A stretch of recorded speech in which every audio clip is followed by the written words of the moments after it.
श्रीमद्भागवते महापुराणे चतुर्थस्कन्धे अथ अष्टमोऽध्यायः। मैत्रेय उवाच सनकाद्या नारदश्च रिपुर्हंसोरुणिर्यतिः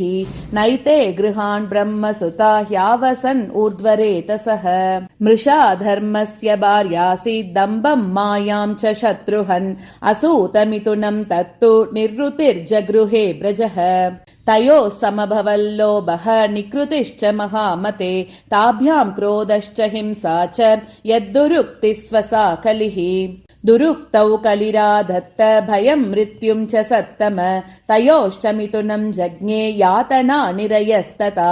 संग्रहेण मया ख्यात प्रतिसर्गस्तवा नग त्रिश्रुत्वैतत् पुमान् पुण्यं विदुनोत्यात्मनो मलम् अतातः कीर्तये वंशं पुण्यकीर्ते कुरुद्वः स्वायम्भुवस्यापि मनोः हरेरंशांश जन्मनः प्रियव्रतोत्तानपादौ शतरूपापते सुतौ वासुदेवस्य कलया रक्षायां जगतस्थितौ जाये उत्तानपादस्य सुनीतिः सुरुचिस्तयोः सुरुचिः प्रेयसी पत्युः नेतरा यत्सुतो ध्रुवः एकदा सुरुचेः पुत्रम् अङ्गम् आरोप्य लालयन् उत्तमं नारुरुक्षन्तं ध्रुवं राजाभ्यनन्दत तथा चिकीर्षमाणं तं सपत्न्यास्तनयं ध्रुवं सुरुचिः शृण्वतो राज्ञः शेर्ष्यम् आहाति गर्विता न वत्स नृपतेर्दिष्ट्यं भवानारोढुमर्हति न गृहीतो मया यत्त्वं कुक्षावपि नृपात्मजः बालोऽसि बतनात्मानम् अन्यस्त्रीगर्भसंवृतं नूनं वेद भवान् यस्य दुर्लभेर्ते मनोरथः तपसाराध्य पुरुषं तस्यैवानुग्रहेण मे गर्भे त्वं साधयात्मानं यदीच्छसि नृपासनम् मैत्रेय उवाच मातुः सपत्न्या सदुरुक्तिविद्धः श्वसन् रुषा दण्डहतो यथा हित्वा मिषन्तं पितरं सन्नवाचं जगाम मातुः प्ररुदन् सकाशम् तं निःश्वसन्तं स्फुरितातरोष्टं सुनीतिरुत्सङ्गवुदूह्य बालं निशम्य तत्पौरमुखान्नितान्तं सा विव्यदे यद्गतितं सपत्न्याम् सोत्सृज्य धैर्यं विललापशोक दावाग्निना दावलतेव बाला वाक्यं सपत्न्या स्मरति सरोज श्रिया दृशा बाष्पकलामुवाह दीर्घं श्वसन्ति वृजिनस्य पारम् अपश्यति बालकमाह बाला मामङ्गलं तात परेषु मंस्ता भुङ्क्ते जनो यत्परदुःखदस्तत् सत्यं सुरुच्याभिहितं भवान् मे यद्दुर्भगाया उदरे गृहीतः स्तन्येन वृद्धश्च विलज्जते यां भार्येति वा वोढुमिडस्पतिर्माम् आतिष्ठ तत्तात विमत्सरस्त्वम् उक्तं समात्रापि यदव्यलीकम् आराधयादोक्षजपादपद्मम् यदीच्छसे ध्यासनमुत्तमो यता यस्याङ्घ्रिपद्मम् परिचर्य विश्व विभावनायात् गुणाभिपत्तेः अजोत्यतिष्ठत् खलु पारमेष्ठ्यम् पदं जितात्मश्वसनाभिवन्द्यम् तथा मनुर्वो भगवान् पितामहो यमेकमत्या पुरुदक्षिणैर्मकैः इष्ट्वाभिपेदे दुरवापमन्यतो भौमं सुखं दिव्यमतापवर्ग्यम् तमेव वत्साश्रयभृत्य वत्सलं मुमुक्षिभिर्मृग्य पादाब्जपद्धतिम् अनन्यभावे निजधर्म भाविते मनस्य वस्ताप्य भजस्व पूरुषम् नान्यं ततः पद्मपलाशलोचनाद् दुःखच्छिदं ते मृगयामि कञ्चन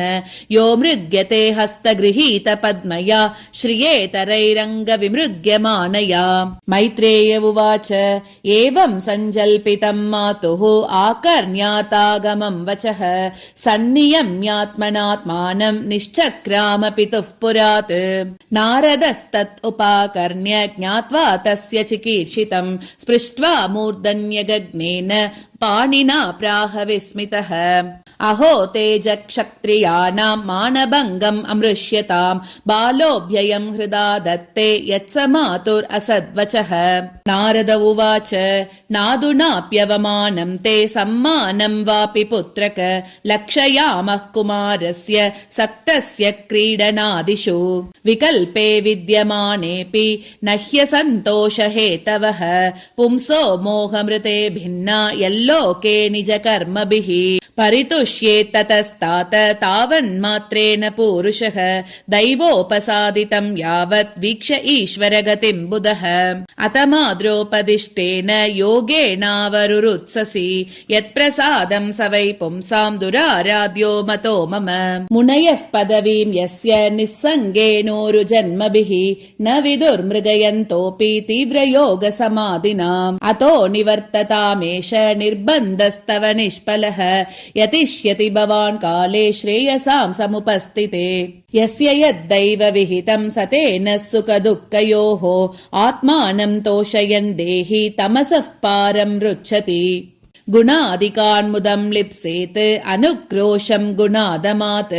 मैत्रीं समानादन्विच्छेत् न तापैरभिभूयते ध्रुव उवाच सोऽयं शमो भगवता सुखदुःखहतात्मनां दर्शितः कृपया पुंसां दुर्दर्शोऽस्मद्विधैस्तु यः अतापि मे विनीतस्य क्षात्रं घोरम् उपेयुषः सुरुच्या दुर्वचो बाणैः न भिन्ने श्रयते हृदि पदं त्रिभुवनोत्कृष्टं जिगीषो साधुवत्म मे बृह्यस्मत्पितृभिर्ब्रह्मन् अन्यैरपि अनधिष्ठितम् नूनं भवान् भगवतः योऽङ्गजः परमेष्ठिनः वितुदन् अटते वीणां हितार्थं जगतोर्कवत् मैत्रेय उवाच इत्युदाहृतमाकर्ण्य भगवान् नारदस्तदा प्रीतः प्रत्याहतं बालं सद्वाक्यम् अनुकम्पया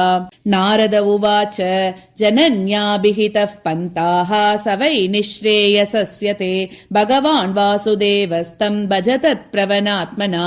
धर्मार्थकाममोक्षाख्यां ययिच्छेत् श्रेय आत्मनः एकमेव हरेस्तत्र कारणं पादसेवनम् तत्तात गच्छ भद्रं ते यमुनायास्तटं शुचि पुण्यं मधुवनं यत्र सान्निध्यं नित्यदा हरेः स्नात्वानुसवनं तस्मिन् कालिन्द्या सलिले शिवे कृत्वोचितानि निवसन् आत्मनः कल्पितासनः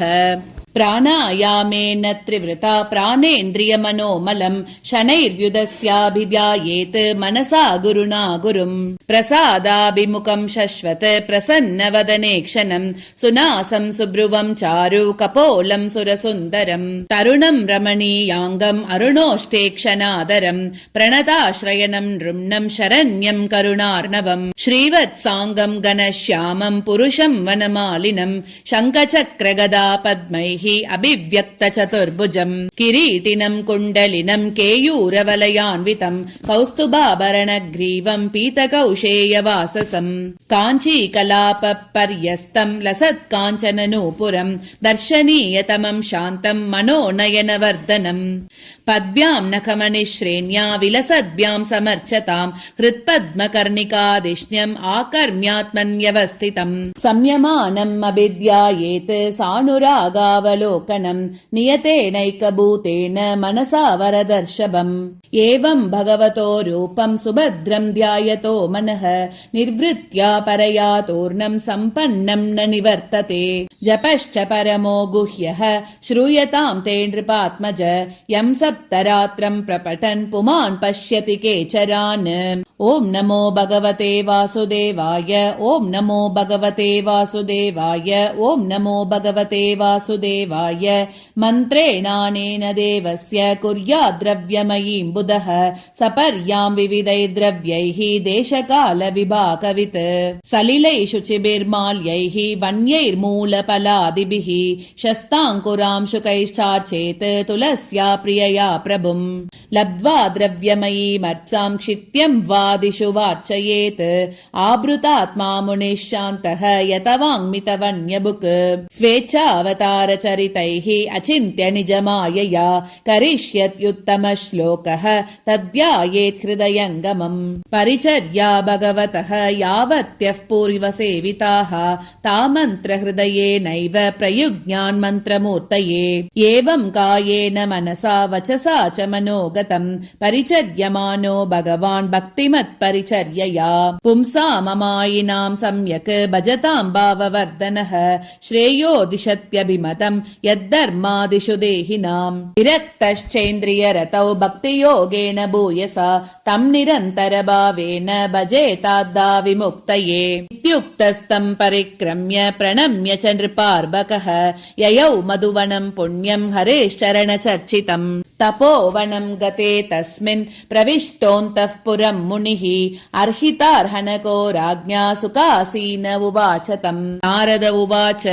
राजन् किं ध्यायसे दीर्घं मुखेन परिशुष्यत किं वा नरिष्यते कामः धर्मो वार्तेन संयुतः राजोवाच सुतो मे बालको ब्रह्मन् स्त्रैणेना करुणात्मना निर्वासितः 5 वर्षः सह मात्रा महान् कविः अभ्यनातं वने ब्रह्मन् मास्मादन्त्यर्पगं वृकाः श्रान्तं शयानं क्षुदितं परिम्लानमुकाम्बुजम् अहो मे भत दौरात्म्यं स्त्रीजितस्योपधारय योऽङ्गं प्रेम्णारुरुक्षन्तं नाभ्यन्दम् असत्तमः नारद उवाच मामाशुचस्वतनयं देवगुप्तं विशाम्पते तत्प्रभावमविज्ञाय प्रावृङ्क्ते यत् यशो जगत् सुदुष्करं कर्म कृत्वा लोकपालैरपि प्रभुः ऐष्यत्यचिरतो राजन् यशो विपुलयंस्तव मैत्रेय उवाच इति देवर्षिणा प्रोक्तं विश्रुत्य जगतीपतिः राजलक्ष्मीमनादृत्य पुत्रमेवान्वचिन्तयत् तत्राभिषिक्तः प्रयतः तामुपोष्य विभावरीं समाहितः पर्यचरत् ऋष्यादेशेन पूरुषम् त्रिरात्रान्ते कपित्तबदराशनः आत्मवृत्त्यनुसारेण मासं निन्येर्चयन् हरिम् द्वितीयं च तथा मासं षष्ठेर्बको दिने तृणपर्णादिभिः शीर्णैः कृतान्नोऽभ्यर्चयत् विभुम् तृतीयं चानयन् मासं नवमे हनि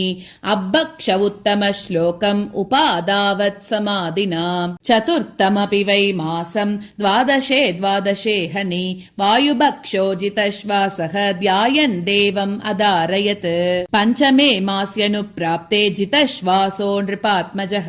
ध्यायन् ब्रह्मपदैकेन तस्थौ स्थाणुरिवाचलः